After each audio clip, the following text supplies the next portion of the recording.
अच्छा ऐसा भी कुछ है कि एक बार में समझ में आ जा रहा है? अगर समझ में नहीं आ रहा है तो कमेंट करिएगा। Hi everyone, this is Ravi शुरू, welcome back in my channel. तो हम लोग सॉल्यूशन चैप्टर केमिस्ट्री का क्लास 12 का फर्स्ट लेक्चर पढ़ चुके हैं, जहां पे हम लोग बेसिक इंट्रोडक्शन देखे और कॉन्सेंट्रेशन टर्म्स हम लोग पढ़ रहे थे। Weight by weight, weight by volume, volume by volume पढ़ चुके थे। आज हम लोग उसके आगे मोल फ्रैक्शन, मोलैलिटी और मोलरिटी पढ़ने वाले हैं। ये सारी चीजें हम लोग 11th में भी पढ़ चुके थे, ठीक है।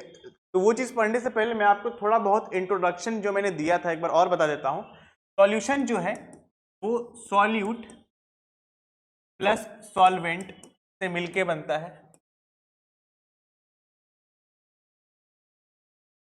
ठीक है। सॉल्यूट प्लस सॉल्वेंट से मिलके बनता है सॉल्यूशन। अब सॉल्यूशन कई टाइप का होता है। बाइनरी सॉल्यूशन, अगर एक सॉल्यूट हो और एक ही सॉल्वेंट हो तो कुल मिला के कितने चीज हो गए? दो चीज। तो क्या कहलाता है? Binary solution.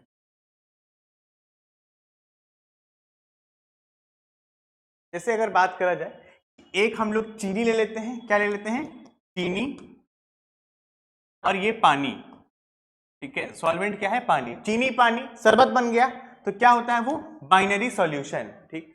अब हम लोग सॉल्यूट क्या ले लें? दो ले लेते हैं, और सॉल्वेंट एक, ठीक है। तो वो क्या कहलाता है?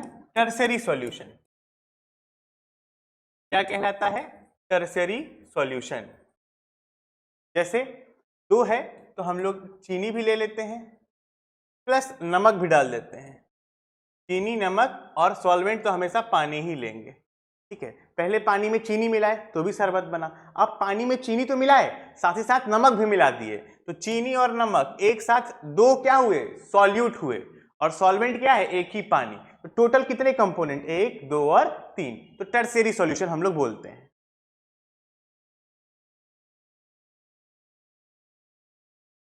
अब हम लोग नमक, चीनी के साथ साथ इसमें अगर नींबू भी ऐड कर दें, ठीक है, लेमन भी ऐड कर देते हैं, तो तीन चीज हो गया। सॉल्यूट का नंबर कितना हो गया? तीन। और सॉल्वेंट हमेशा पानी ही रहा, मतलब एक। तीन एक चार, कितना हुआ? टोटल चार कंपोनेंट। तो उससे ऐसे सॉल्यूशन को बोलते हैं क्वाटरनरी सॉल्यूशन, जिसके अंदर कितने कंपोनेंट हो? चार, ठीक है। पानी, पानी में चीनी, चीनी में नमक, और नमक में नींबू भी गाड़ दीजिए। आप पूरा सॉल्यूशन मिला के पिला दीजिए दोस्त को, दुरुस्त हो जाएगा। तो सॉल्यूशन ही बना। तो हम लोग को इस कहानी से ये मालूम चला कि सर जो सॉल्यूट है उसका नंबर एक भी हो सकता है, मतलब सिर्फ चीनी। उसका दो भी हो सकता है, मतलब चीनी और नमक। तीन भी हो सकता है सर, चीनी, नमक और नींबू। लेकिन सॉल्वेंट हमेशा क्या रहता है? एक ही रहता है, जो कि पानी है इस केस में।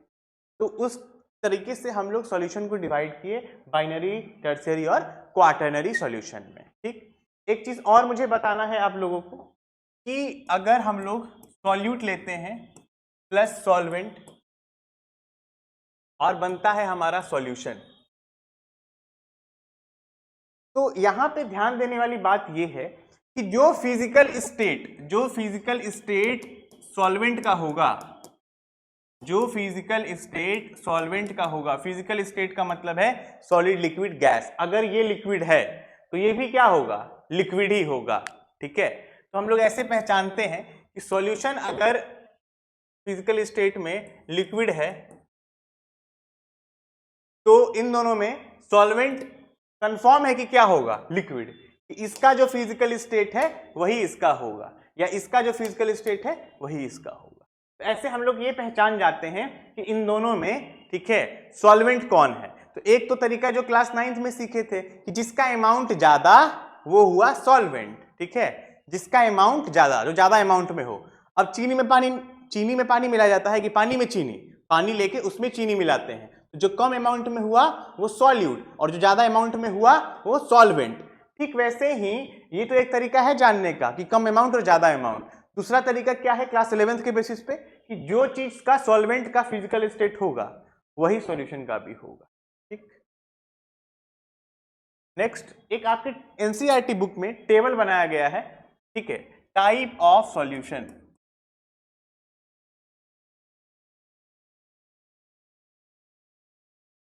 टाइप ऑफ सॉल्यूशन, तो पहला है गैसियस सॉल्यूशन,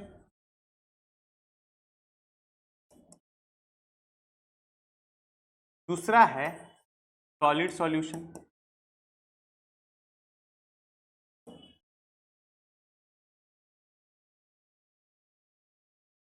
तीसरा है लिक्विड सॉल्यूशन।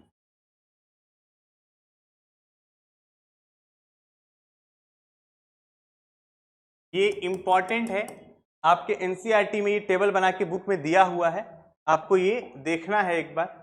ठीक, टाइप ऑफ सॉल्यूशन, इसके बाद यहां दिया हुआ है सॉल्यूट, थोड़ी देर बाद दिया हुआ है सॉल्वेंट, थोड़ी देर बाद दिया है एग्जाम्पल। ठीक है, अब आप मुझे बताइए, अगर गैसियस सॉल्यूशन है तो सॉल्यूशन का स्टेट कैसा है? फिजिकल स्टेट सॉल्यूशन का गैस है सर, जो इसका स्टेट वही सॉल्वेंट का भी, तो ये क्या होगा? गैस ही होगा हमेशा। क्या होगा? गैस होगा। अब ये जो सॉल्यूशन है ये कैसा है? सॉलिड है, तो इसका फिजिकल स्टेट कैसा? सॉलिड। तो हमारा जो ये सॉल्वेंट है वो कैसा होगा? सॉलिड ही होगा। सर आप 3 बार क्यों लिख रहे हैं? बताऊंगा। ठीक है, सगुन के लिए लिख रहा हूं 3 बार, सगुन है। ये जो सॉल्यूशन है वो लिक्विड है, तो सॉल्यूशन का नेचर कैसा है? लिक्विड है। फिजिकल स्टेट कैसा? लिक्विड। तो जो सॉल्यूशन का फिजिकल स्टेट वही सॉल्वेंट का भी, ये कैसा होगा? लिक्विड।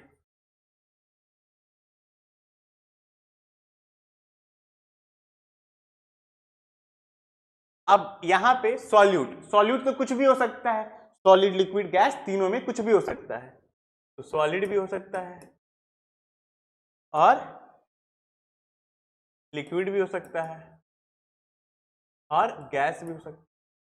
सेम, सॉलिड भी हो सकता है, लिक्विड भी हो सकता है, गैस भी हो सकता है।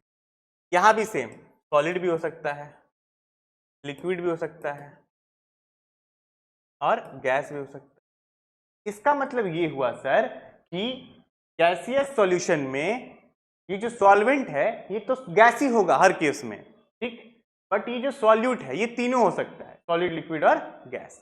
अब सॉलिड सॉल्यूशन में जो सॉल्वेंट होगा वो तो सॉलिड ही होगा हर केस में, बट ये तीनों हो सकता है। वैसे ही लिक्विड सॉल्यूशन में जो सॉल्वेंट होगा वो तो लिक्विड ही होगा, बट ये कुछ भी हो सकता है सर, सॉल्यूट। अब एग्जाम्पल सोचिए आप, देखिए लिक्विड सॉल्यूशन का मैं आपको बता रहा हूं। मान लेते हैं सर ये भी, ये सॉलिड ले लेते हैं और ये लिक्विड, मतलब ज्यादा अमाउंट में क्या हो? ज्यादा अमाउंट में लिक्विड हो और कम अमाउंट में क्या हो? कम अमाउंट में सॉलिड हो। ठीक है, ज्यादा अमाउंट में लिक्विड, कम अमाउंट में सॉलिड। इसका एग्जांपल आप सोचिए, बहुत ही आसान है, शुगर सॉल्यूशन। क्या है? Sugar solution. ज्यादा अमाउंट में क्या लेते हैं हम लोग? पानी, और कम अमाउंट में चीनी। चीनी क्या होता है? सॉलिड। दूसरा लिक्विड और लिक्विड, दोनों लिक्विड है सर, दोनों लिक्विड। अल्कोहल इन पानी, मतलब दारू इन पानी, तो अल्कोहल इन वाटर, दोनों लिक्विड ही रहेगा। अल्कोहल लिटिल लिटिल पैक बनाते हैं हम लोग, तो अल्कोहल इन वाटर। गैस और लिक्विड, अधिक अमाउंट में क्या हो? गैस की लिक्विड, अधिक अमाउंट में लिक्विड हो सर और कम अमाउंट में गैस। इसका एग्जांपल, ठीक है, इसका एग्जांपल क्या होगा? गैस डिजॉल्व इन वाटर, पानी के अंदर जो गैस डिजॉल्व होता है जिससे मछलियां सांस लेती हैं वो हो सकता है। या CO2 dissolve in cold drink, cold drink के अंदर कोका कोला हो गया, स्प्राइट हो गया, तो कोल्ड ड्रिंक के अंदर जो CO2 डिजॉल्व होता है वो किसका एग्जांपल है? गैस इन लिक्विड का। तो होप आप रिलेट कर पा रहे हो ये सारे एग्जांपल से। आप अब ट्राई करिए, ये सॉलिड हो और गैस सॉल्वेंट हो, मतलब गैस ज्यादा हो और सॉलिड कम हो। इसका एग्जांपल क्या होगा बताइए? ज्यादा हो गैस, गैस ज्यादा, सॉलिड कम। Camphor, camphor. कपूर इन नाइट्रोजन गैस, कपूर को हम लोग जब जलाते हैं तो कपूर छोटा सा है, कपूर जब जलता है तो कपूर छोटा होता है, छोटा सा कपूर, और गैस पूरा भरा पड़ा है, और गैस में भी सबसे अधिक कौन सा गैस? नाइट्रोजन। दूसरा है लिक्विड और गैस, ज्यादा अमाउंट में क्या? गैस, कम अमाउंट में क्या? लिक्विड। परफ्यूम जो स्प्रे करते हैं, परफ्यूम, इसका एग्जाम्पल है। ठीक है, गैस क्या होता है, भर भर के गैस होता है। ठीक है, आपके परफ्यूम में क्या है, गैस है, फॉग है। गैस और गैस, दोनों गैस, एयर का मिक्सचर, एयर का मिक्सचर कुछ भी ले लो, O2 N2, oxygen nitrogen, oxygen carbon dioxide, जो एयर का मिक्सचर है उसमें क्या होता है, ऑक्सीजन और नाइट्रोजन या कार्बन डाइऑक्साइड अलग अलग गैसेस मिले हुए होते हैं। अब नेक्स्ट हम लोग आते हैं सॉलिड और सॉलिड, दोनों सॉलिड हो तो एग्जांपल आप ले लीजिए ब्रास। ब्रास एक एलॉय है जो कि किससे मिलके बना है, जिंक प्लस कॉपर। जिंक और कॉपर दोनों क्या है, दोनों मेटल है, दोनों सॉलिड होता है। अब है लिक्विड और सॉलिड। ठीक है, ज्यादा सॉलिड हो कम लिक्विड, पता है क्या होता है, बटर। बटर, बटर देखे हैं, बटर में क्या होता है, ज्यादा सॉलिड ठोस होता है और गर्म करने में तुरंत पिघल जाएगा, अंदर थोड़ा सा लिक्विड भी होता है। गैस और सॉलिड, ज्यादा सॉलिड हो और कम गैस हो। ठीक है, इसका एग्जांपल है H2 इन पैलेडियम। पैलेडियम मेटल के ऊपर हाइड्रोजन का परत, मेटल है, मेटल के ऊपर हाइड्रोजन गैस का परत। ठीक है, तो ज्यादा क्या है, सॉलिड है। तो ये कुछ बेसिक एग्जांपल है, आपके एनसीईआरटी बुक में एज इट इज दिया हुआ है, आप वो एग्जांपल लिख सकते हैं। नेक्स्ट हम लोग का जो कंसंट्रेशन टर्म छूटा हुआ था, वो कंसंट्रेशन टर्म अभी हम लोग देख लेते हैं, उसके बाद कुछ बेसिक डेफिनेशन पे हम लोग जाएंगे। तो मोल फ्रैक्शन हम लोग का छूटा हुआ था, बहुत ही आसान है। हम लोग दो कंटेनर ले लेंगे, ए और बी। ठीक है, दो कंटेनर, दो अलग अलग कंपोनेंट, इसका जो मोल्स है वो Na है, इसका मोल Nb है। दोनों का मोल दिया हुआ है, एक का Na एक का Nb।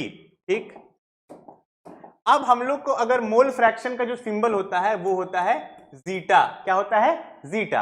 अगर मोल फ्रैक्शन ऑफ ए पूछे, इसका ए का मोल फ्रैक्शन क्या होगा, तो जो मोल्स है ए का वो लिख दो Na, और नीचे क्या लिखो, टोटल मोल्स। टोटल कितना है, Na plus Nb, Na plus Nb। ये हो गया मोल फ्रैक्शन ए का। अगर बी का कोई पूछे मोल फ्रैक्शन ऑफ बी, तो किसका पूछा है, बी का, जिसका पूछे उसका मोल ऊपर Nb बाई टोटल मोल नीचे। ये क्या हो गया, मोल फ्रैक्शन ऑफ बी हो गया। ये मोल फ्रैक्शन ऑफ ए, ये मोल फ्रैक्शन ऑफ बी। बहुत आसान है मोल फ्रैक्शन निकालना। अब जैसे एक सवाल करते हैं हम लोग, हमारे पास दो कंटेनर है, एक हाइड्रोजन है, एक हमारे पास NaOH है, एक H2O है, दो कंपोनेंट है, पानी और NaOH। पानी जो है वो 18 ग्राम है और ये जो है वो 80 ग्राम है। आपसे पूछा गया मोल फ्रैक्शन ऑफ H2O बताइए, और आपसे पूछा गया मोल फ्रैक्शन ऑफ NaOH बताइए। बहुत बेसिक सा सवाल है, ये बच्चा आप लोग को आना ही चाहिए, बहुत बेसिक है। तो देखिए, पहले तो हम लोग को मोल निकालना होगा, जल्दीबाजी में मत करना कि पानी का पूछा तो 18 आप फिर इन दोनों को प्लस कर दो, 18 प्लस 80, ऐसे गलती हो जाएगा। ये तो ग्राम है ना बेटा, हम लोग को क्या लिखना है, मोल। हम लोग को मोल लिखना है। मोल फ्रैक्शन निकालने के लिए मोल पता होना चाहिए। सर मोल का फॉर्मूला क्या होता है, सर मोल का सिंबल N होता है। फॉर्मूला होता है given mass upon molar mass. क्या फॉर्मूला होता है, given mass upon molar mass. ठीक है, तो अब 18 ग्राम दिया हुआ है, गिवन मास कितना है, 18 ग्राम पानी का, और H2O, इसका मोलर मास कितना होता है, सर हाइड्रोजन एक का एक, दो का दो, ऑक्सीजन का 16, तो इसका कितना हो गया 18। H2O का मोलर मास 18 होता है, तो 18/18। क्यों, सर फॉर्मूला है ना given mass upon molar mass. Given mass 18 और मोलर मास निकाले हैं 18। कितना मोल आ गया, सर 1 मोल आ गया, मतलब इसमें इस कंपोनेंट का मोल कितना है, 1 है। अब इस कंपोनेंट का निकालिए, सर फिर से फॉर्मूला क्या है, given mass upon molar mass. Given mass कितना 80, मोलर मास NaOH का, तो NaOH का, Na का मास 23, O का 16, हाइड्रोजन का 1, इन सबको जोड़ दीजिए आप, आएगा 40। 23 और 16 एक 17, 23 और 17 होता है 40, तो 40 कितना आ गया 2, N = 2, मतलब इसका मोल कितना है इस वाले कंपोनेंट का, n=2 और इसका 1। सर इसका मोल फ्रैक्शन पूछा तो जो मोल आया मोल अपॉन टोटल मोल 1 + 2 1/3 कितना आया बेटा 1/3। अब मोल फ्रैक्शन NaOH का पूछा तो NaOH का कितना मोल है 2 है तो 2 बाई टोटल मोल, टोटल कितना है 3 तो 3।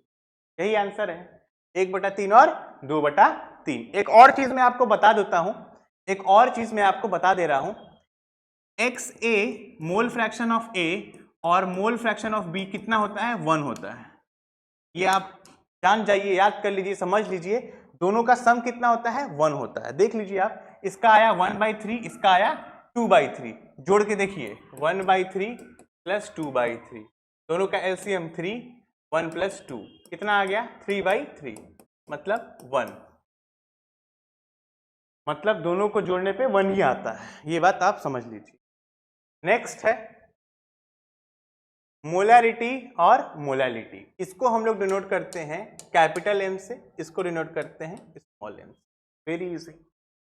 कैपिटल M इसका फॉर्मूला होता है N/V in litre. Number of moles किसका सॉल्यूट का, किसका सॉल्यूट का, और वॉल्यूम किसका सॉल्यूशन का। इसको हम लोग स्मॉल m से डिनोट करते हैं। फॉर्मूला होता है number of mole of solute by क्या weight of solvent, weight of solvent. जैसे ये लीटर में था, ये बेटा केजी में होता है। बस यही दो बेसिक फॉर्मूला है, ठीक है। मोलैलिटी, लिटी आ गया तो स्मॉल m, नीचे आता है वेट। एक यही एक्सेप्शनल केस है कि नीचे इसके सॉल्वेंट आ रहा है, बाकी सब में सॉल्यूट और सॉल्यूशन ही आ रहा था। अब ये एक सवाल है, आप देखिए, इसको करने का कोशिश करिए। फाइंड मोलैलिटी, मोलैलिटी फाइंड करना है किसका 40 gram NaOH dissolve in 100 gram solution. तो समझिएगा सॉल्यूशन दिया है और सॉल्यूशन किससे बना है सॉल्यूट प्लस सॉल्वेंट। एक बार खुद से ट्राई कीजिए इसको बनाने का कॉपी पे, और आंसर कमेंट बॉक्स में जल्दी कमेंट करिए, मैं भी देखूं कि कितना समझ में आ रहा है। कॉमन सेंस यूज करना है, आप बना सकते हैं एकदम आसानी से, ठीक है। सॉल्यूशन होता है सॉल्वेंट प्लस सॉल्यूट, कितना है 100 ग्राम है सॉल्यूशन, ये है 100 is equal to 40 gram NaOH। मतलब ये क्या हुआ, ये समझिए आप, 40 ग्राम NaOH डिसॉल्व हुआ है। तो जो चीज डिसॉल्व हो वो होता है क्या सॉल्यूट, ठीक है। तो सॉल्यूट कितना 40 प्लस सॉल्वेंट। अब देखिए टोटल 100, ये 40, तो ये कितना 60, 60 ही प्लस करेंगे ना तो हो जाएगा। तो 100 - 40 इक्वल टू कितना सॉल्वेंट। तो सॉल्वेंट कितना आ गया भैया, सॉल्वेंट आ गया 60 ग्राम। कितना आसान है सर, टोटल था 100, ये था 40, तो सॉल्वेंट कितना आया 60, सॉल्वेंट आ गया 60। निकालना क्या है सर मोलैलिटी, मोलैलिटी मतलब स्मॉल m। फॉर्मूला अभी तुरंत सीखे, नंबर ऑफ मोल्स किसका सॉल्यूट का बाई वेट किसका सॉल्वेंट का, ठीक है, और किसमें केजी में। आसान है। अब वैल्यू पुट करो। सर हम लोग को मोल तो पता ही नहीं है बेटा, अभी हम लोग पता किए कि मोल का फॉर्मूला क्या होता है given mass upon molar mass. Given mass कितना होता है सर, ये 40 है, गिवन मास 40 है। मोलर मास किस निकला, किसका मोलर मास, अरे भैया NaOH का। अभी तुरंत निकाले NaOH का मोलर मास, जल्दी बताइए कमेंट करके कितना होता है NaOH का मोलर मास, जल्दी बताइए, अभी तुरंत बताएं। Na का कितना 23, O का कितना 16, H का कितना 1, तो 23 + 16 + 1 टोटल कितना 40। तो मोलर मास कितना 40, गिवन मास भी 40, मोलर मास भी 40, कितना मोल आ गया 1, मोल आ गया है 1। तो सर m इक्वल टू मोल, मोल कितना आया 1, वेट ऑफ सॉल्वेंट कितना है 60, लेकिन ये तो ग्राम में है, केजी में कन्वर्ट करने के लिए 1000 से डिवाइड, 1000 जाएगा ऊपर, 1000/60, 0 0 कट गया, क्या आया 2 से 50 बार में, 2 से 3 बार में, तो m कितना आया 50/, यही आंसर है। बहुत इजी है।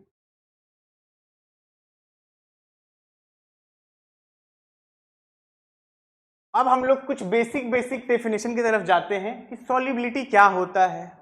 सैचुरेटेड और अनसैचुरेटेड सॉल्यूशन क्या होता है, डिसोल्यूशन क्या होता है और क्रिस्टलाइजेशन क्या होता है। ये बेसिक डेफिनेशन है जो आपके एग्जामिनेशन में कई बार पूछ देता है। तो देखिएगा ध्यान से, मैं डेफिनेशन लिखूंगा नहीं, वो आपके पास बखूबी होगा, नोट्स चाहिए होगा मैं भेज दूंगा, ठीक है। तो सॉल्युबिलिटी क्या होता है, मैक्सिमम अमाउंट ऑफ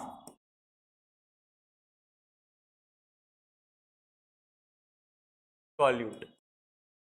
क्या होता है, मैक्सिमम अमाउंट ऑफ सॉल्यूट, जो कि कहां डिसॉल्व होता है, dissolve in specific amount of solvent या गिवन सॉल्वेंट, कुछ भी लिख सकते हैं।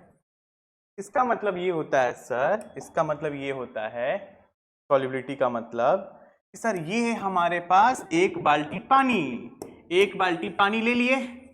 अब इस एक बाल्टी पानी में हम लोग क्या करेंगे, एक चम्मच चीनी डालेंगे, घुल गया, फिर दूसरा चम्मच चीनी डालेंगे, फिर से घुल गया, फिर तीसरा चम्मच चीनी डालेंगे, फिर से घुला दिए। अब चौथा चम्मच नहीं डल पा रहा है, अब नहीं घुलेगा। तो मैक्सिमम अमाउंट किसका सर, चीनी का, मतलब सॉल्यूट का, सॉल्यूट का मैक्सिमम अमाउंट जो इस सॉल्वेंट में घुल जाए, डिसॉल्व हो जाए, वही क्या होता है, सॉल्युबिलिटी। तो सॉल्युबिलिटी किसको बताएगा, तो सॉल्युबिलिटी बताता है अमाउंट ऑफ सॉल्यूट। कैसा अमाउंट, मैक्सिमम अमाउंट, ठीक है। तो मैक्सिमम अमाउंट ऑफ चीनी जो हम लोग डिसॉल्व कर रहे हैं पानी के अंदर, वही जो चीनी है वही मैक्सिमम अमाउंट क्या कहलाएगा, सॉल्युबिलिटी। आसान है, कितना आसान है, maximum amount of solute dissolve in solvent, given solvent है, इसमें मैक्सिमम अमाउंट ऑफ जो चीनी मिला रहे हैं वही मैक्सिमम अमाउंट क्या हुआ, सॉल्युबिलिटी, ठीक। इसके बाद एक टर्म है सैचुरेटेड सॉल्यूशन, ठीक है, सैचुरेटेड सॉल्यूशन और अनसैचुरेटेड सॉल्यूशन। देखिएगा, जैसे हमारे पास ये जो बीकर था, ठीक है, इसी बीकर में हम लोग पानी रखे थे, मतलब सॉल्वेंट, और इसमें हम लोग चीनी मिला रहे थे। 3 चम्मच मैक्सिमम चीनी मिलाए थे इस केस में, इस केस में। तो जब मैक्सिमम अमाउंट ऑफ क्या मिलाए थे, solute, maximum amount of solute मिलाए, उस केस में जब मैक्सिमम अमाउंट ऑफ चीनी मिला रहे हैं तो जो सॉल्यूशन बना है, ये जो सॉल्यूशन बनेगा जब ये घुल जाएगा, 1 चम्मच चीनी डाले घुल गया, 2 चम्मच चीनी डाले घुल गया, 3 चम्मच डाले घुल गया। तो जब अब 3 चम्मच से अधिक नहीं डाल सकते हैं, 3 चम्मच क्या है, मैक्सिमम है, तो ये मैक्सिमम अमाउंट क्या कहलाता है, सॉल्युबिलिटी। बट सॉल्युबिलिटी के टाइम पे, सॉल्युबिलिटी के टाइम पे जो सॉल्यूशन बनता है, जो सॉल्यूशन बनता है वही क्या कहलाता है, सैचुरेटेड सॉल्यूशन। मतलब अब मैक्सिमम अमाउंट ऑफ चीनी मिला दिए तो ये जो बना हमारा सॉल्यूशन, ये क्या कहलाता है, सैचुरेटेड। अब इससे अधिक नहीं चीनी डल सकता है। मतलब अगर आपको मैं पढ़ा रहा हूं और आपको अब समझ में नहीं आ रहा, आपके ऊपर ऊपर जा रहा है, आपका दिमाग भर गया, तो आप क्या है, सैचुरेटेड हैं, ठीक। अगर आप पढ़ रहे हैं और मैं पढ़ा रहा हूं, आपको समझ में आ रहा है, तो आप क्या है, अनसैचुरेटेड हैं। तो अनसैचुरेटेड का मतलब भी बहुत आसान है सर।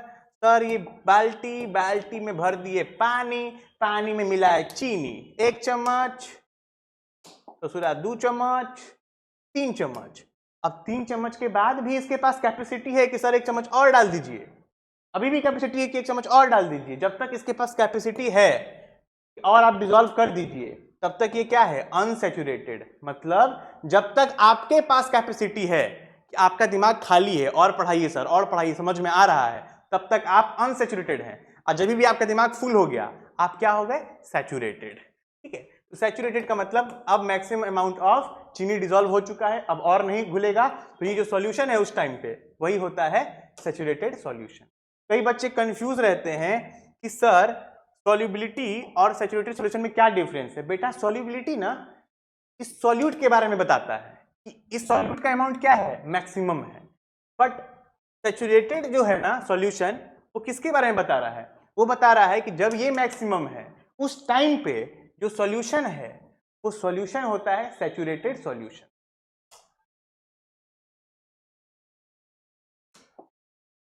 अब हम लोग के सामने एक नया टॉपिक है, नया सब टॉपिक है एक्चुअली, डिसॉल्यूशन।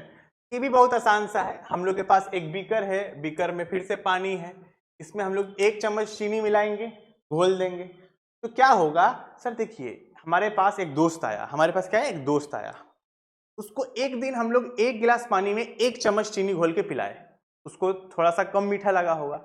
अगले दिन आता है तो हम लोग उसी गिलास पानी में 2 चम्मच चीनी घोल के पिलाए, उसको थोड़ा और मीठा लगा होगा। अब तीसरे दिन आता है तो उसी गिलास पानी में हम लोग 3 चम्मच चीनी मिला के पिलाए, आहा हा, पूरा मीठा लगा। मतलब जैसे जैसे इसके अंदर हम लोग अमाउंट ऑफ चीनी मतलब सॉल्यूट बढ़ा रहे हैं, जैसे जैसे इंक्रीज कर रहे हैं अमाउंट ऑफ सॉल्यूट, वैसे वैसे इसके अंदर उसका कंसंट्रेशन क्या हो रहा है, बढ़ रहा है। किसका कंसंट्रेशन, चीनी का, बढ़ेगा ही, मतलब मिठास बढ़ेगा। जितना चम्मच चीनी डालेंगे और डिसॉल्व होगा उतना पानी मीठा होते जाएगा। वही क्या होता है, डिसोल्यूशन। 1 चम्मच पे कम मीठा, 3 चम्मच पे ज्यादा मीठा। तो जितना चम्मच चीनी मिला रहे हैं, if we add solute to the solution, तो जितना चम्मच हम लोग चीनी मिलाएंगे उतना ज्यादा मीठा होगा। मतलब amount, if we increase the amount of solute, its concentration increases. यही क्या कहलाता है, डिसोल्यूशन। अब आते हैं क्रिस्टलाइजेशन में। अब क्या होता है, हमारे पास फिर से एक बाल्टी पानी, हमारे पास अब आते हैं क्रिस्टलाइजेशन में। हमारे पास फिर से एक बाल्टी पानी, फिर हम लोग पानी भरे,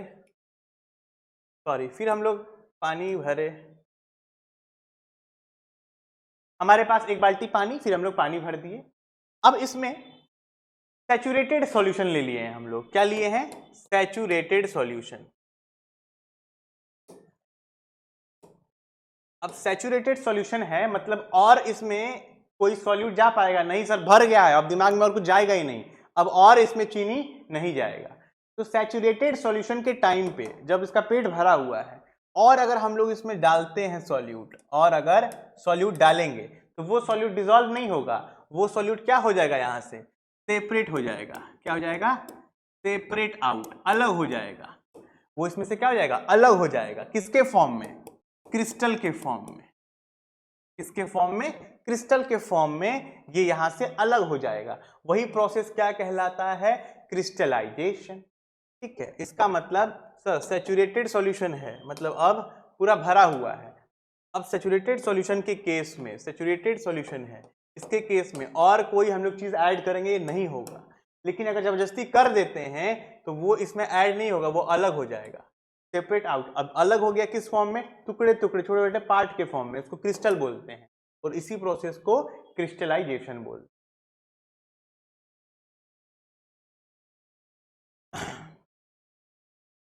एक और टॉपिक है सुपर सैचुरेटेड सॉल्यूशन। वो क्या होता है कि सैचुरेटेड हो चुका है, अब और डालेंगे तो जाएगा नहीं। ठीक है, जैसे अब और हम लोग इसमें चीनी डाल रहे हैं तो अब डिसॉल्व नहीं होगा, बट जैसे ही इसको हम लोग हीट देंगे ना, गर्म करेंगे, जैसे ही हीट देंगे ये चीनी क्या हो जाएगा, इसमें डिसॉल्व हो जाएगा, कि स्पेस बन जाता है। उसको हम लोग बोलते हैं सुपर सैचुरेटेड। क्या बोलते हैं, सुपर सैचुरेटेड सॉल्यूशन। का मतलब सैचुरेटेड हो चुका है और चीनी डिसॉल्व नहीं हो रहा है, बट हम लोग हीट देंगे तो वो डिसॉल्व हो जाएगा। इफेक्ट ऑफ टेम्परेचर हम लोग अभी पढ़े। टेम्परेचर से क्या होता है, टेम्परेचर जैसे जैसे बढ़ाएंगे सॉल्युबिलिटी क्या हो जाएगा, इंक्रीज हो जाएगा और घुलेगा। मतलब सॉल्युबिलिटी इंक्रीज हो रहा है, मतलब अमाउंट ऑफ जो सॉल्यूट है वो और डल सकता है। ठीक है, प्रेशर का कोई इफेक्ट नहीं होता है, किसके ऊपर, सॉलिड के ऊपर। अगर सॉलिड है क्या हमारा सॉल्यूट, तो क्योंकि सॉलिड क्या होता है, इनकम्प्रेसिबल, सॉलिड दब सकता है नहीं। तो अगर हम लोग चीनी ले रहे हैं मतलब सॉलिड लेंगे सॉल्यूट, तो उसका कोई असर प्रेशर का नहीं पड़ता। हाँ, बट टेम्परेचर का पड़ेगा। टेम्परेचर बढ़ाएंगे तो सॉल्युबिलिटी बढ़ जाता है। यहाँ तक कोई दिक्कत परेशानी नहीं होगा। अब हम लोग आते हैं एक दूसरे सिचुएशन में। आप लोग सोच के देखिएगा कि हम लोग ना ये सॉल्यूट तो कुछ भी ले सकते थे, तो सॉलिड का तो समझ गए। अब आते हैं हम लोग गैस का। किसका समझेंगे आप, गैस का। तो गैस का ना प्रेशर का असर होता है। ठीक है, टेम्परेचर का भी असर होता है। टेम्परेचर का जो असर है वो फॉलो होता है ली चैटलियर प्रिंसिपल पे। किस पे फॉलो होता है? ली चैटलियर प्रिंसिपल पे। उसमें आता है एक्सोथर्मिक प्रोसेस, इंडोथर्मिक प्रोसेस। अभी हम लोग प्रेशर का इफेक्ट समझते हैं, फिर हम लोग टेम्परेचर का समझ लेंगे। गैस के ऊपर प्रेशर का इफेक्ट, तो उसको समझने के लिए ना हेनरी एक नाम का इंसान था, वो एक लॉ दिया।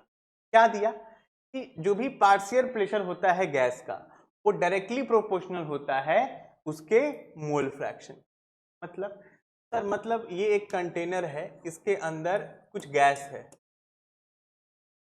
अगर हम लोग गैस का प्रेशर बढ़ाएंगे तो इसके अंदर और गैस क्या होगा? डिसॉल्व हो सकता है, और इसमें हम लोग गैस को डिसॉल्व कर सकते हैं। मतलब प्रेशर बढ़ाने से सॉल्युबिलिटी बढ़ जाता है। तो partial pressure is directly proportional to solubility. और सॉल्युबिलिटी क्या है बाबू? सॉल्युबिलिटी क्या है? एक तरीके का सॉल्युबिलिटी मतलब सर अमाउंट ऑफ सॉल्यूट। अब अमाउंट ऑफ सॉल्यूट को दिखाने के लिए हम लोग क्या यूज किए थे? Concentration term. तो उसी में से एक कॉन्सेंट्रेशन टर्म क्या पढ़े? Mole fraction. तो पार्शियल प्रेशर किसके बराबर होता है? प्रोपोर्शनल होता है मोल फ्रैक्शन के, ठीक, ऑफ गैस। अब जब भी ये प्रोपोर्शनल हटेगा हेनरी कांस्टेंट लग जाता है। क्या लग जाता है? हेनरी कांस्टेंट लग। ये क्या है हमारा? Henry constant.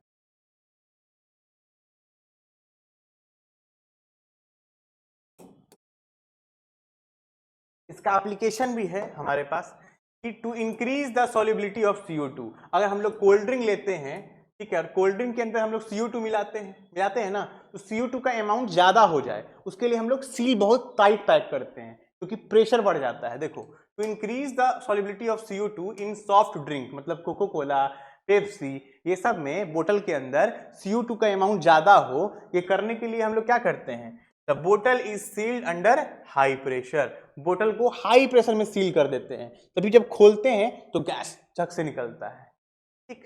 तो ये क्या है? उसका एक हेनरी लॉ का एप्लीकेशन है। हेनरी लॉ का एप्लीकेशन समझ में आया? यही है कि सर प्रेशर बढ़ाएंगे तो क्या होगा? सॉल्युबिलिटी बढ़ जाएगा। सर सॉल्युबिलिटी बढ़ जाएगा, सॉल्युबिलिटी का ही मतलब क्या होता है? Sir amount of solute. अब अमाउंट ऑफ सॉल्यूट को दिखाने के लिए क्या बना? सर अमाउंट ऑफ सॉल्यूट दिखाने के लिए कॉन्सेंट्रेशन टर्म बना। कॉन्सेंट्रेशन टर्म 7 होता है, जो हम लोग पढ़ चुके हैं, बट हम लोग यहाँ पे हेनरी लॉ में मोल फ्रैक्शन यूज करते हैं। Partial pressure is directly proportional to mole fraction. अगर अभी पार्शियल प्रेशर और वेपर प्रेशर क्लियर नहीं है, थोड़ी देर में हो जाएगा। अभी बस ये समझिए, इस प्रेशर को हम लोग बोलते हैं partial pressure is directly proportional to mole fraction, ठीक है। अब ये हटेगा तो हेनरी कांस्टेंट ऐड हो गया। प्रेशर के लिए तो मैंने हेनरी लॉ बता दिया आपको। अब टेम्परेचर के लिए समझते हैं, ठीक है। एक तो समझ चुके हैं कि टेम्परेचर बढ़ाने से सॉल्युबिलिटी बढ़ता है। ये दूसरा केस है, जब हम लोग गैस लेते हैं तो उसमें हम लोग का रूल जो फॉलो होता है वो होता है ली चैटलियर प्रिंसिपल। ली चैटलियर प्रिंसिपल। तो ली चैटलियर प्रिंसिपल क्या बोलता है? तो ली चैटलियर प्रिंसिपल ये बोलता है कि अगर एक सॉल्यूट है प्लस सॉल्वेंट है, क्या बना बेटा? सॉल्यूशन बना। दो केसेस होता है। पहला, अगर रिएक्शन क्या हो? इंडोथर्मिक। अगर रिएक्शन इंडोथर्मिक हो तो हीट निकलता है या देना पड़ता है? सर देना पड़ता है। हीट क्या करना पड़ेगा? देना पड़ेगा, ठीक है, तभी रिएक्शन होगा। ऑटोमेटिक बात है। अगर इंडोथर्मिक हो तो हीट देना पड़ेगा, और अगर सॉल्यूट प्लस सॉल्वेंट अगर एक्सोथर्मिक हो तो जिधर सॉल्यूशन है उस साइड से हीट क्या होगा? निकलेगा। अगर एक्सोथर्मिक हो तो हीट रिलीज होता है, और अगर इंडोथर्मिक हो तो हीट देना पड़ेगा। इतना बात क्लियर है? दो केसेस पे होता है ली चैटलियर प्रिंसिपल। अगर हम लोग हीट इंक्रीज करें, अगर हम लोग हीट को क्या करें? बढ़ाएं, हीट को बढ़ाएं। देखो पहले से यहाँ पे हीट है, अब हम लोग हीट को बढ़ाएंगे। जब हीट को बढ़ाएंगे तो इक्विलिब्रियम मेंटेन करने के लिए देखो पहले जितना इधर है सेम उतना इधर है, law of conservation of mass. अब हम लोग हीट को बढ़ाए, जब हीट को बढ़ाएंगे तो इक्विलिब्रियम मेंटेन करने के लिए इस रिएक्शन को ये फॉरवर्ड आएगा। कैसा आएगा? फॉरवर्ड रिएक्शन होगा, फॉरवर्ड रिएक्शन। थोड़ा समझना यहाँ पे प्रॉब्लम होता है बट कोई दिक्कत नहीं। ऐसा समझो कि यहाँ 10 किलो, यहाँ 10 किलो, ठीक है। ऐसा समझ लीजिए कि इधर 10 किलो, इधर 10 किलो, ठीक। अब हम लोग इधर कुछ बढ़ाएं, इधर हम लोग 6 किलो बढ़ाएं। 6 किलो जब बढ़ाएंगे तो ये 16 हो जाएगा और ये कितना रहेगा? 10। तो उस केस में रिएक्शन यहां से उधर जाएगा, मतलब 6 दे रहे हैं ना, तो ये क्या करेगा? 3 अपने पास रखेगा और 3 इधर बढ़ा देगा। तो 3 रखा तो 10 3 13 और 3 उसको दे दिया, 10 + 3 13। मतलब ये नंबर ना मेंटेन रहना चाहिए। अगर दोनों इक्वल है, अगर कुछ यहां बढ़ाएंगे तो ये क्या करेगा? आगे ट्रांसफर कर देगा, मतलब फॉरवर्ड रिएक्शन कर देगा, ठीक। अब समझिए, अब यहां हीट दिए, ये आगे बढ़ा दिए रिएक्शन, फॉरवर्ड रिएक्शन। मतलब सॉल्यूशन का अमाउंट क्या हो गया? बढ़ गया। सॉल्यूशन का अमाउंट बढ़ जाने का मतलब ये है सॉल्युबिलिटी का बढ़ना। तो अगर हीट बढ़ाएंगे किस केस में? इंडोथर्मिक के केस में, तो सॉल्युबिलिटी क्या हो जाएगा? बढ़ जाएगा, ठीक। अब हम लोग एक्सोथर्मिक में आते हैं। यहां हम लोग हीट बढ़ाए, क्या किए? हीट को बढ़ाए, ठीक। तो हीट तो यहां है तो हीट यहां बढ़ेगा, ठीक है सर, हीट बढ़ा। अब ये वाला अमाउंट क्या हुआ? बढ़ गया, ठीक। अब समझिएगा, अब यहां पे ये समझना है हम लोग को कि सर यहां 10 था, यहां 10, अब इस बार ये नहीं बढ़ा, ये बढ़ गया, ये बढ़ के हो गया 16, ठीक है। इसमें हम लोग 6 बढ़ा दिए। जब इसमें बढ़ाएंगे तो अब रिएक्शन इधर नहीं जाएगा, रिएक्शन कैसा जाएगा? इधर, बैकवर्ड। अब इसको बराबर रहना है, तो ये 10 और ये 16 6 दे दिए, तो बराबर करने के लिए कितना देगा? 3 दे देगा। तो यहाँ 10 + 3 13, जब ये 3 दे दिया तो ये भी 13। तो ये दे रहा है ना, मतलब बैकवर्ड रिएक्शन। इस केस में रिएक्शन कैसा होगा? इस साइड, बैकवर्ड। अब आप बताइए, जब रिएक्शन बैकवर्ड होगा तो ये इसका सॉल्यूशन का अमाउंट क्या होगा? घट जाएगा। सॉल्यूशन का अमाउंट घट जाएगा तो सॉल्युबिलिटी भी घट जाएगा। मतलब सर एक्सोथर्मिक के केस में हीट बढ़ाएंगे तो सॉल्युबिलिटी घट जाएगा। क्या होगा? सॉल्युबिलिटी घट जाएगा। और इंडोथर्मिक के केस में हीट बढ़ाएंगे तो सॉल्युबिलिटी बढ़ जाएगा। ये बात अगर समझ में ना आए तो आप जोड़ दीजिएगा एक बार और, मैं समझाने की कोशिश करता हूं। यहाँ पर सॉल्यूट है बेटा, यहाँ पे सॉल्वेंट है। सॉल्यूट और सॉल्वेंट मिलके सॉल्यूशन बना लिया, ठीक है। सॉल्यूट और सॉल्वेंट मिलके सॉल्यूशन बना लिया। अगर हम लोग इंडोथर्मिक करेंगे रिएक्शन को तो हीट यहाँ ऐड होगा, ठीक। और अगर हम लोग एक्सोथर्मिक करेंगे, सॉल्यूट, सॉल्वेंट और सॉल्यूशन, अगर हम लोग एक्सोथर्मिक किए तो हीट यहाँ आएगा। यही दो केस है, इंडोथर्मिक और एक्सोथर्मिक। पहला वाला केस है, ये वाला केस है एक्सोथर्मिक और ये वाला है इंडोथर्मिक। तो इंडोथर्मिक और एक्सोथर्मिक दो सिचुएशन बन रहा है हमारे पास। अब हम लोग हीट बढ़ाएंगे, टेम्परेचर क्या करना है? इंक्रीज। तो टेम्परेचर इंक्रीज करना है, इसका मतलब हीट इंक्रीज करना है। टेम्परेचर इंक्रीज करना है, इसका मतलब हीट इंक्रीज करना है। अब आप गौर कीजिएगा, हीट बढ़ा, क्या बढ़ा? हीट बढ़ा, टेम्परेचर बढ़ा। तो अगर टेम्परेचर बढ़ेगा तो रिएक्शन ये वाला सारा चीज क्या होगा? बढ़ जाएगा। जब इधर का चीज बढ़ जाता है तो बराबर होने के लिए इधर ट्रांसफर करेगा, मतलब रिएक्शन कैसा होगा? फॉरवर्ड। कैसा होगा? फॉरवर्ड। अगर फॉरवर्ड रिएक्शन होगा तो सॉल्यूशन का अमाउंट क्या करेगा? इंक्रीज। अगर सॉल्यूशन का अमाउंट इंक्रीज कर गया इसका मतलब सॉल्युबिलिटी इंक्रीज। तो टेम्परेचर बढ़ाने पे सॉल्युबिलिटी बढ़ता है। कौन से केस में? इंडोथर्मिक के केस में। अब इस केस में आते हैं एक्सोथर्मिक। टेम्परेचर बढ़ाए तो ये वाला चीज क्या हो गया? बढ़ जाएगा, बट दोनों को रहना है बराबर, और ये बढ़ गया तो बराबर होने के लिए ये कुछ इसको दे देगा ताकि ये भी ऊपर आ जाए, ये बराबर हो जाए। तो उस केस में रिएक्शन कैसा होगा? बैकवर्ड। जब रिएक्शन बैकवर्ड होगा तो ये सॉल्यूशन का अमाउंट क्या होगा? घट जाएगा, क्योंकि ये अपना उधर ट्रांसफर कर रहा है। इसका अमाउंट घट गया, इसका मतलब सॉल्युबिलिटी भी घट जाएगा। सर सेकेंड केस में अगर टेम्परेचर बढ़ाए तो सॉल्युबिलिटी घट रहा है, क्यों? क्योंकि सर हीट इस साइड है, रिएक्शन एक्सोथर्मिक है। तो यही है ली चैटलियर प्रिंसिपल।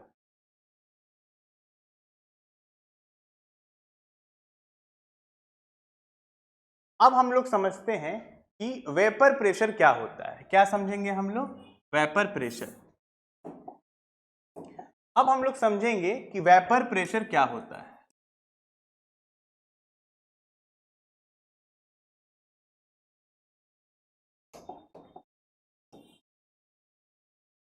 बहुत ही आसानी तरीके से हम लोग समझेंगे वेपर प्रेशर।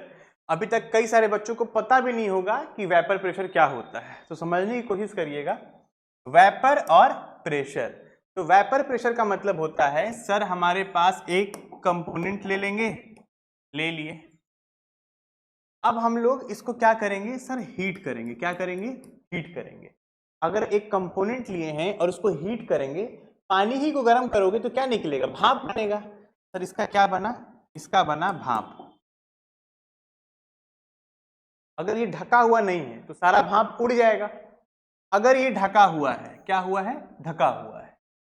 तो कंटेनर ढका हुआ है तो ये जो वेपर बना गर्म करने पे, यहां क्या बना? वेपर बना। ये जो वेपर्स है ये आपस में क्या लगाएगा? टकराएगा, और टकराने के बाद प्रेशर लगाएगा। तो यही जो वेपर होता है जो आपस में प्रेशर लगाता है, इन्हीं प्रेशर को बोलते हैं वेपर प्रेशर। ठीक है, फिर से समझिएगा, वेपर प्रेशर क्या होता है? सर एक हम लोग सॉल्यूशन ले लेते हैं और सर हम लोग एक कंपोनेंट ले लेंगे, इस कंपोनेंट को हीट करेंगे, हीट करने से ये भाप बनेगा, इसको हम लोग ढक देंगे, कंटेनर को ऊपर से ढक्कन लगा दिए, तो ये सारा भाप यहीं पे रहेगा। ये सारा भाप आपस में टकरा के क्या करेगा? प्रेशर लगाएगा, उसी को बोलते हैं वेपर प्रेशर। ये नॉर्मल भाषा में वेपर प्रेशर हुआ। बट हम लोग ऐसा बोलते हैं कि इक्विलिब्रियम वहां पे होना चाहिए, डायनेमिक इक्विलिब्रियम अटेन होना चाहिए, मतलब इक्विलिब्रियम होना चाहिए। इक्विलिब्रियम के टाइम पे जो वेपर प्रेशर लगाए उसको वेपर प्रेशर बोलते हैं। अरे सर इक्विलिब्रियम क्या होता है? तो बहुत आसान सा चीज है, समझिएगा कि ये जो हम लोग अंदर ले रहे हैं पानी, ठीक है, इसको जब हम लोग गर्म करेंगे ये भाप बनेगा। आज ढक्कन लगा दीजिए, क्या कीजिए? ढक्कन लगा दीजिए। अब आप देखिएगा ये जो है कंडेंस होके थोड़ी देर बाद ये भाप वापस पानी में मिल जाता है। क्या होगा? वापस पानी में मिल जाता है। तो समझने की कोशिश करिएगा कि अगर जितना पानी भाप बन रहा है उतना ही भाप पानी बन जा रहा है। ठीक है, इक्विलिब्रियम का मतलब होता है कि अगर यहाँ पानी है, ठीक है, गर्म किए भाप बना, तो मान लेते हैं कि 10 पानी भाप बन गया। कितना? 10। और उसी टाइम पे, उसी सेकेंड यहां से कुछ भाप पानी बन गया। तो जितना भाप पानी बन रहा है कंडेंस हो के, उतना ही पानी वेपर बन रहा है। मतलब रेट क्या है? सेम है। कौन सा रेट? रेट क्या है? सेम है। कौन सा रेट? तो लिक्विड का वेपर बनना और वेपर का लिक्विड बनना, ये रेट क्या है? सेम है। मान लेते हैं कि 10 लीटर पानी वेपर बना, भाप बना, उसी टाइम पे 10 लीटर वेपर वापस से पानी बन गया। सेम टाइम पे ये प्रोसेस चलते रह रहा है।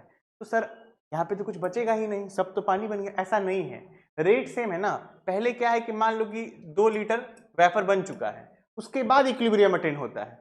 तो 2 लीटर के बाद अगर तीसरा लीटर यहाँ पे बना, एक और लीटर ऐड हुआ, तो यहाँ से 1 लीटर कम हो जाएगा। समझने की कोशिश करिएगा कि अगर यहाँ पे 2 लीटर है, 1 लीटर और बन के गया, टोटल कितना हो जाएगा? 3 लीटर। पर 3 नहीं होता, ये 2 ही रहता है। ऐसा क्यों? सर क्योंकि जैसे ही ये 1 आएगा, ये 2 में से 1 चला जाएगा इधर, अब यहाँ 1 ही बचेगा, और ये 1 आके 2 हो गया। मतलब ये हमेशा 2 ही रहेगा। नंबर क्या है? फिक्स्ड है वेपर का। तो वेपर जो होता है वो कांस्टेंट होता है। क्या होता है? कांस्टेंट। कौन से केस में? इक्विलिब्रियम के केस में। तो इक्विलिब्रियम के केस में यहाँ पे जितने वेपर हैं वो कांस्टेंट हैं, फिक्स्ड हैं। भले कितना भी गर्मी दे दो, कितना भी ये जो पानी है ये भाप बन जाए, इसका नंबर नहीं बढ़ेगा। क्यों? क्योंकि इक्विलिब्रियम है वहां पे। इक्विलिब्रियम का मतलब सर जितना ही पानी भाप बनेगा उतना ही यहां से भाप पानी भी बनेगा, तो ये नंबर हमेशा फिक्स्ड रहेगा। तो उसी फिक्स्ड नंबर कांस्टेंट वेपर के द्वारा लगाया गया प्रेशर क्या कहलाता है? Vapour pressure. यार इससे बढ़िया तरीके से मेरे को नहीं लगता है कि कोई भी समझा पाएगा। तो वेपर प्रेशर हो गया, आगे बढ़ा जाए। वेपर प्रेशर के बाद तो वेपर प्रेशर आप लोग सीख गए होंगे। तो हम लोग दो केसेस हैं, तो दो केसेस देखेंगे। इसमें हम लोग रॉल्स लॉ भी सीखेंगे। एक लॉ है रॉल्स लॉ, ठीक है। अभी तक हम लोग हेनरी लॉ सीखे हैं, अब हम लोग रॉल्स लॉ भी सीखेंगे। तो पहला केस ये है कि सर हम लोग एक सॉल्यूट ले लेंगे और प्लस एक सॉल्वेंट भी ले लेंगे, और क्या बन जाएगा? सॉल्यूशन बन जाएगा। और बात ऐसा है कि सॉल्यूट और सॉल्वेंट दोनों कैसा होगा? वोलाटाइल। सर वोलाटाइल का मतलब क्या होता है? वोलाटाइल का मतलब होता है वो चीज जो कि इवेपोरेट हो जाए। क्या हो जाए? इवेपोरेट हो जाए, ठीक। अब हम लोग सॉल्यूट और सॉल्वेंट दोनों क्या लेना है? वोलाटाइल लेना है। तो मान लेते हैं कि हम लोग सॉल्यूट लेते हैं ए। क्या लेते हैं? ए सॉल्यूट ले लिए। मान लेते हैं हम लोग सॉल्वेंट लेते हैं बी, ठीक। हम लोग नामकरण कर दिए, ये ए ये बी। अब ए को हम लोग गर्म करेंगे। क्या करेंगे सर? गर्म करेंगे। जैसे ही ए को गर्म किए सर इसका भाप निकलेगा। क्या निकलेगा? वेपर निकलेगा। सर ए का जो वेपर होगा वो क्या कहलाएगा? सर ए का वेपर प्योर वेपर कहलाएगा। ए का मतलब वेपर प्रेशर ऑफ ए। ए का वेपर है, ठीक है, तो वेपर जो प्रेशर लगाएगा क्या कहलाएगा? वेपर प्रेशर ऑफ ए। और ए क्या है? प्योर है, मतलब इसमें और कोई चीज नहीं मिला हुआ है, प्योर ए ही है। अब सर वैसे ही बी है, बी को गर्म करो यहां से। जैसे ही गर्म हुआ बी का भी वेपर निकलेगा, और बी के वेपर को क्या बोलेंगे? Vapour pressure of B. अब वेपर प्रेशर को हम लोग नोट से रिप्रेजेंट करते हैं, किससे? P not A P not B. क्या है बालक ये? Vapour pressure.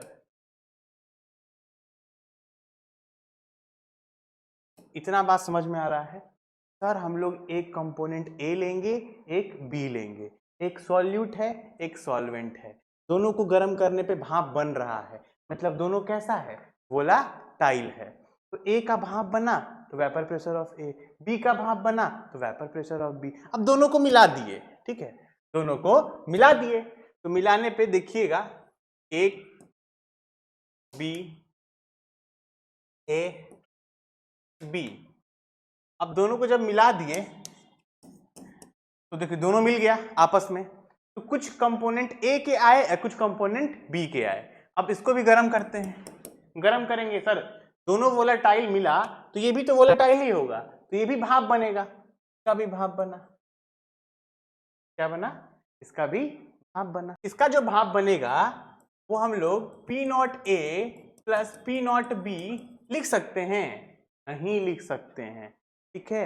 क्यों? क्योंकि आप देखिएगा ये प्योर ए का वेपर प्रेशर है, ये प्योर बी का है। इसमें कितने लाइंस हैं? 1 2 3। ए का 3 लाइन है और बी का भी 1 2 3 लाइन है, तो यहाँ भी ए का 3 लाइन होना चाहिए ना।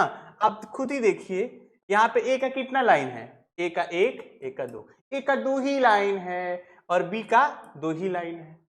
सर क्योंकि ये प्योर ए था, बस ए ही था, तो यहाँ पे ज्यादा ए का प्रेशर था, बस ए का ही प्रेशर था। यहाँ पे सर दोनों का मिला के है, कुछ ए का है और कुछ बी का है, कुछ ए का कुछ बी का, कुछ मतलब पार्शियल। तो यहाँ पर जो प्रेशर बनता है वो वेपर नहीं बनता है, वो बनता है पार्शियल प्रेशर, ठीक है। मतलब P A plus P B equal to P total. हम लोग क्या लिखते हैं? पी ए और पी बी। पी ए और पी बी क्या होता है? Partial pressure, partial. इतना समझ में आ गया? ये हो गया vapour pressure P not A, और P A P B partial pressure, ठीक। अगर पी नॉट ए हुआ तो वो हुआ vapour pressure, P not B हुआ तो वो हुआ वेपर प्रेशर। बट अगर पी ए हुआ या पी बी हुआ तो वो क्या हुआ? Partial pressure. इतना बात होप आप लोगों को समझ में आ गया होगा।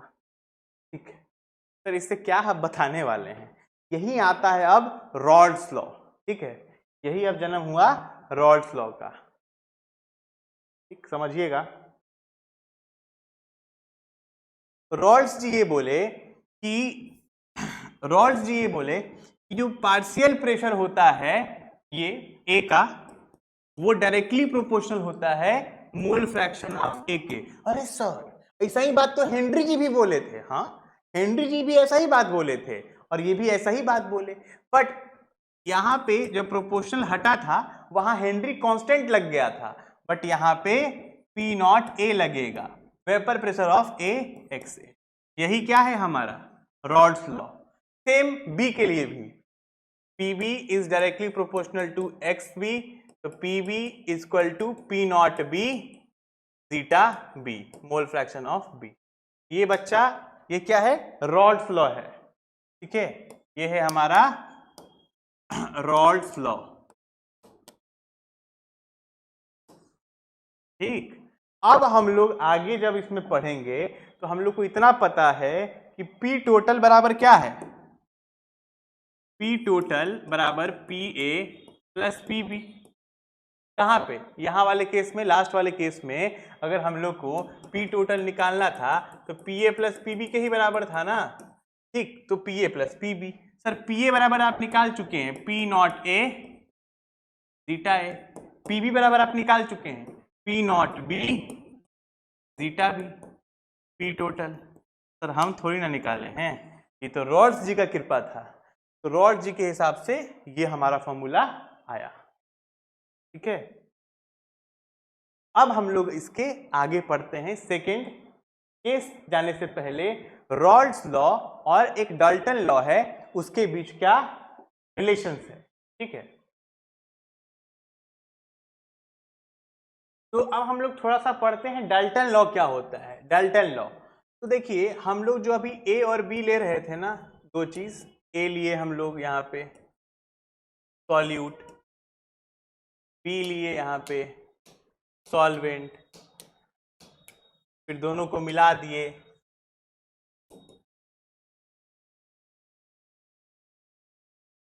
अभी तो यही किया है ना हम लोग।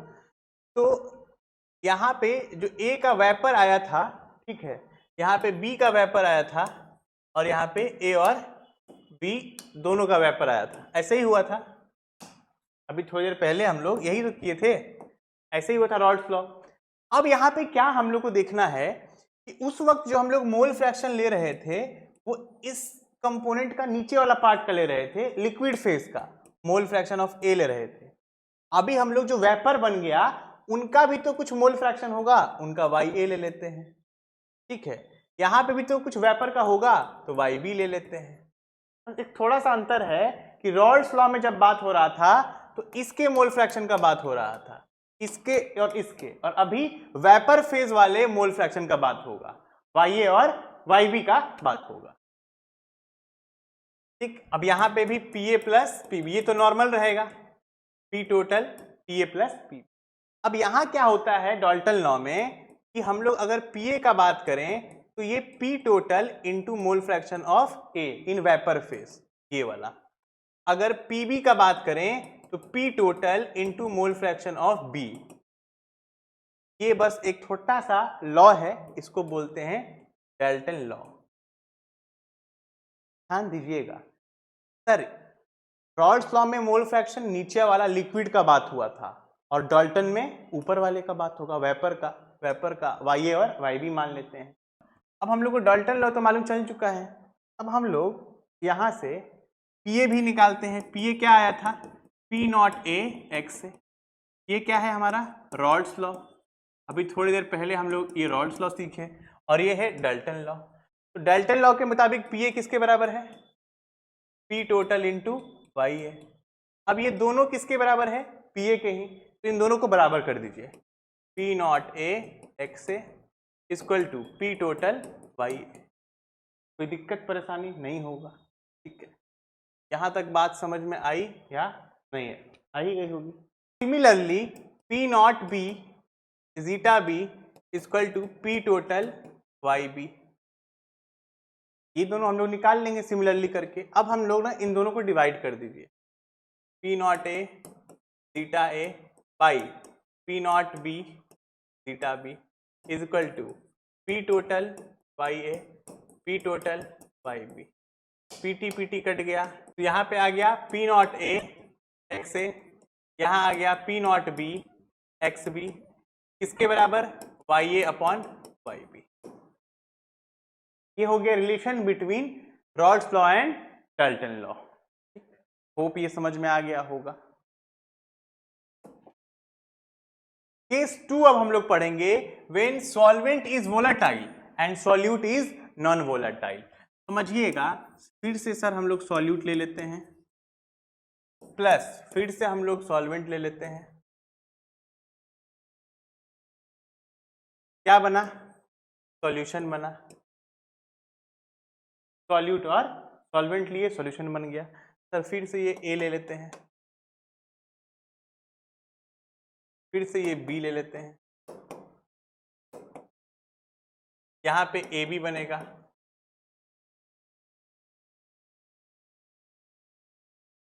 अब ध्यान दीजिएगा आप लोग, व्हेन सॉल्वेंट इज वोलेटाइल, मतलब सॉल्वेंट तो वोलेटाइल है, ये सॉल्वेंट है, इसको गर्म करोगे यहां से भाप निकलेगा, but solute is non volatile, इसको गर्म करोगे यहां से कुछ नहीं निकलेगा। ठीक, ये नॉन वोलेटाइल है, गर्म करने पे इवेपोरेट नहीं होगा, तो यहां से जो पी नॉट ए होगा वो 0 होगा, क्योंकि कोई वेपर ही नहीं निकलेगा तो प्रेशर लगेगा, कुछ नहीं लगेगा। सर इसको गर्म करने पे ये भाप नहीं बनेगा, जब भाप नहीं लगेगा तो कुछ प्रेशर भी नहीं आएगा। सर इसको गर्म करेंगे तो यहां से तो वेपर बनेगा, सर यहाँ पी नॉट बी होगा, ये बात तो है। अब सर यहाँ पे जहां जहां ए है वहां कुछ वेपर बनेगा नहीं, जहां जहां बी है सिर्फ वही बनेगा। तो सर जो पी टोटल होगा वो किसके बराबर होगा, पीबी के बराबर होगा। किसके बराबर होगा, पीबी के। तो इस सिचुएशन में पी टोटल किसके बराबर हुआ, पीबी के। और according to Raoult's law PB किसके बराबर हुआ करता था, P not B zeta B. होता था कि नहीं होता था, बिल्कुल होता था। सर हम लोग पीबी की जगह पे P not B zeta B लिख सकते हैं, हाँ बिल्कुल लिख सकते हैं।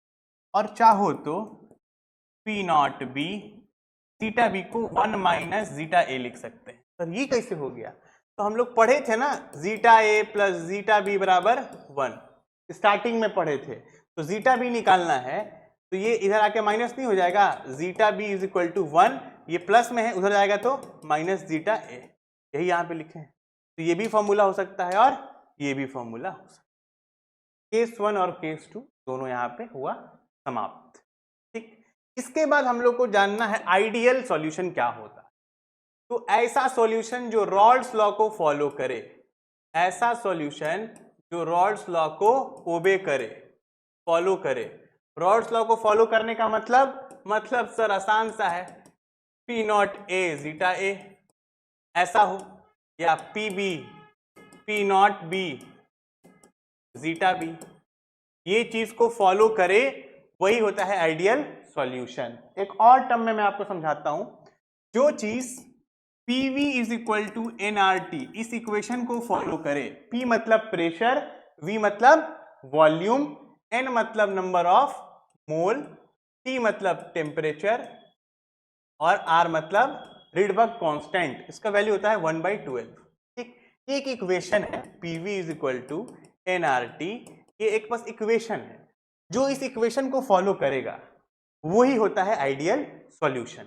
P मतलब प्रेशर, P मतलब वॉल्यूम, एक सॉल्यूशन है, ठीक है। इस सॉल्यूशन के अंदर जो भी प्रेशर होगा और इसका जितना भी वॉल्यूम होगा, 2 लीटर 3 लीटर, उनको मल्टीप्लाई कर दीजिए, वो किसके बराबर होगा, उस सॉल्यूशन के मोल्स के, उसके टेम्परेचर के, और उसका जो कांस्टेंट है 1/12 उसके बराबर होगा। तो जो भी इस इक्वेशन को फॉलो करता है वो होता है आइडियल सॉल्यूशन। तो क्या सर रियल में आइडियल सॉल्यूशन एग्जिस्ट करता है? नहीं, रियल में कोई भी आइडियल सॉल्यूशन नहीं होता है। कोई इतना आइडियल बच्चा है जो सारा बात मेरा मान जाए? नहीं। तो वैसे ही आइडियल सॉल्यूशन कुछ होता नहीं है, रियली होता है, रियली सॉल्यूशन होता है। हाँ, बट रियल सॉल्यूशन अगर इसको फॉलो करेगा तो हम लोग नाम दे देते हैं आइडियल सॉल्यूशन। और इस चैप्टर के बेसिस पे ऐसा सॉल्यूशन जो रॉल्स लॉ को फॉलो करे, वो हो गया आइडियल सॉल्यूशन। अब आइडियल सॉल्यूशन में ना कुछ थर्मोडायनेमिक कंडीशन फॉलो होता है। पहला है डेल्टा एच, इधर लिखे होंगे हम, पहला है डेल्टा एच, ठीक है। तो डेल्टा एच कितना होता है आइडियल में? 0। डेल्टा वी कितना होता है? 0। और डेल्टा एस क्या होता है? पॉजिटिव। सॉरी सब क्या लिख दिए, समझ ही में नहीं आया, ठीक है। तो समझिएगा, अगर ये दो चीज मिलके एक सिंगल चीज बना रहा है सी, तो इन दोनों को बनाने में जो हीट लगे, मान लेते हैं 10 जूल, ठीक, और ये जो बना, यहां से बनने वक्त 10 जूल का हीट निकल गया। तो इन लोगों के बीच का जो डिफरेंस है, दो चीज को मिलाने में, बनाने में जो हीट निकल रहा है और एक चीज बनने में जो हीट लग रहा है, दोनों सेम होता है, तो दोनों का डिफरेंस क्या होगा? 0। सेम वैसे ही अगर हम लोग ए लिए, बी लिए, सी बना, ये 10 लीटर, ये 10 लीटर, ये 20 लीटर, दोनों को जोड़िए और इसको भी जोड़िए, डेल्टा वी, इसका मतलब डिफरेंस, तो V final minus V initial. Final कितना था? 20, इनिशियल 10 10 20, कितना आएगा? 0। तो डेल्टा एच भी 0, डेल्टा वी भी 0। समझ में आ गया होगा। अब देखिएगा, डेल्टा एस मतलब होता है रैंडमनेस। क्या होता है? रैंडम।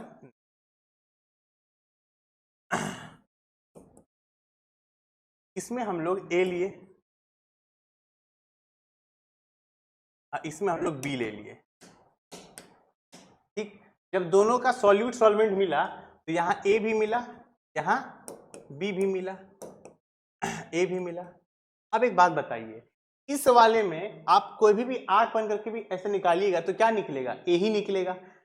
इस वाले में से निकालिएगा तो बी ही निकलेगा, मतलब कुछ रैंडमनेस है? नहीं है। जब निकालिएगा इसमें से तो ए ही निकलेगा, इसमें से बी ही।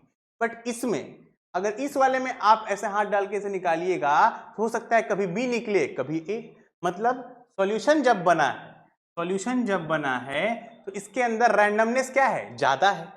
सॉल्यूट भी हो सकता है और सॉल्वेंट का भी पार्टिकल हो सकता है, बट इन दोनों में क्या है? फिक्स्ड है। अगर ए है तो ए ही निकलेगा, बी है तो बी ही निकलेगा। मतलब इधर क्या है? रैंडमनेस कम है, उधर रैंडमनेस ज्यादा है। तो हमेशा डेल्टा एस मतलब रैंडमनेस क्या होता है? पॉजिटिव। होप समझ में आ गया हो थोड़ा बहुत, क्योंकि ये वन शॉट में पढ़ा रहा हूं, तो इस तरीके से पढ़ा रहा हूं ताकि आपको समझ में आ जाए। अब हम लोग पढ़ेंगे डेविएशन फ्रॉम रॉल्ड्स लॉ, ठीक। जो चीज रॉल्ड्स लॉ को फॉलो करे वो सॉल्यूशन आइडियल, अभी हम लोग पढ़े हैं। जो रॉल्ड्स लॉ को फॉलो करे वो तो हो गया आइडियल, और जो फॉलो ना करे वो हो गया रियल, रियल सॉल्यूशन। तो अगर फॉलो नहीं करेगा तो दो चीज होगा, क्या? या तो पॉजिटिव हो जाएगा, या तो पॉजिटिव डेविएशन हो जाएगा, या तो निगेटिव डेविएशन हो जाएगा। यही दो चीज होगा ना, या तो पॉजिटिव डेविएशन या तो निगेटिव डेविएशन। अब थोड़ा सा चीज देखिएगा, इस केस में भी delta H, delta we, delta S होता है। इस केस में भी delta H, delta we, delta S होता है। अगर पॉजिटिव डेविएशन है तो delta H positive, delta V positive, और डेल्टा एस तो पॉजिटिव होता ही होता है। अगर निगेटिव डेविएशन है तो delta H negative, delta we negative, और ये तो हर केस में पॉजिटिव ही होता है। ये बात याद रखिएगा कि रैंडमनेस हर केस में पॉजिटिव होता है, बट डेल्टा एच और डेल्टा वी पॉजिटिव डेविएशन में पॉजिटिव, निगेटिव डेविएशन में निगेटिव। ठीक, आज के लिए आप इतना समझ लीजिए, मैं डिटेल में आपको बताऊंगा कि कैसे ये पॉजिटिव, कैसे ये निगेटिव, ठीक है। बहुत ही आसान है यार। अगर दो चीज मिलता है, तीसरा चीज बना, इन दोनों को मान लेते हैं कि 10 और 10 20 जूल हीट निकला, ठीक है, और यहां से जो हीट हो रहा है वो 40 हो रहा है। तो 40 माइनस 20 प्लस 20 ना, तो ये पॉजिटिव होता है। अब मान लेते हैं ये 40 नहीं, ये 10 ही होगा, तो 10 माइनस 20 ये बड़ा हो गया ना, तो माइनस 10, उस केस में माइनस आता है। ऐसे ही मैं समझाऊंगा आपको, इंटरेक्शन से बनता है सब चीजें। यहां तक होप आपको समझ में आ गया होगा। इसके बाद हमें जानना है, हमें पढ़ना है कॉलिगेटिव प्रॉपर्टीज।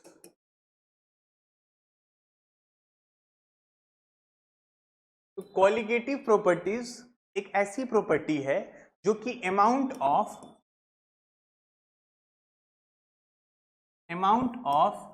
सब्सटेंस पे डिपेंड करता है। किस पे डिपेंड करता है? अमाउंट ऑफ सब्सटेंस पे। क्या उसके नेचर पे डिपेंड करता है क्या? नहीं, उसके अमाउंट पे डिपेंड करता है। सब्सटेंस यानी सॉल्यूट, उसके अमाउंट पे डिपेंड करता है। एक ऐसी प्रॉपर्टी जो कि सब्सटेंस के अमाउंट पे डिपेंड करे, ना कि उसके नेचर पे डिपेंड करे। सर इस चैप्टर में ना हम लोग को 4 क्वालिटेटिव प्रॉपर्टीज पढ़नी है। पहला, relative lowering in vapour pressure, RLVP मतलब relative lowering in vapour pressure. दूसरा, elevation in boiling point, elevation in boiling point. तीसरा, डिप्रेशन इन फ्रीजिंग पॉइंट। चौथा, ऑस्मोटिक प्रेशर, ऑस्मोटिक प्रेशर। आप समझिएगा थोड़ा थोड़ा बात। अगर ये A है, ये B है, ये C बना, solute, solvent, solution. Elevation in boiling point का मतलब होता है कि इसका जो यहाँ पे बॉइलिंग पॉइंट जो था 10 डिग्री सेल्सियस, ये बॉइलिंग पॉइंट क्या हो जाए? 20 हो जाए, मतलब बॉइलिंग पॉइंट बढ़ जाए, एलिवेट हो जाए, तो elevation in boiling point. Depression in freezing point का मतलब ये फ्रीजिंग पॉइंट इसका घट जाए, ठीक है। जैसे ये 0 डिग्री था तो ये -5 डिग्री, मतलब घट जाए, depression in freezing point. Depress मतलब घटना, ठीक। Relative lowering in vapour pressure, जो यहाँ पे वेपर बन रहा है, यहाँ जो प्रेशर लग रहा है और यहाँ जो वेपर प्रेशर लग रहा है, ठीक, तो ये जो वेपर प्रेशर है ये क्या हो? कम हो। इसका वेपर प्रेशर कम हो, किसके रिस्पेक्ट में?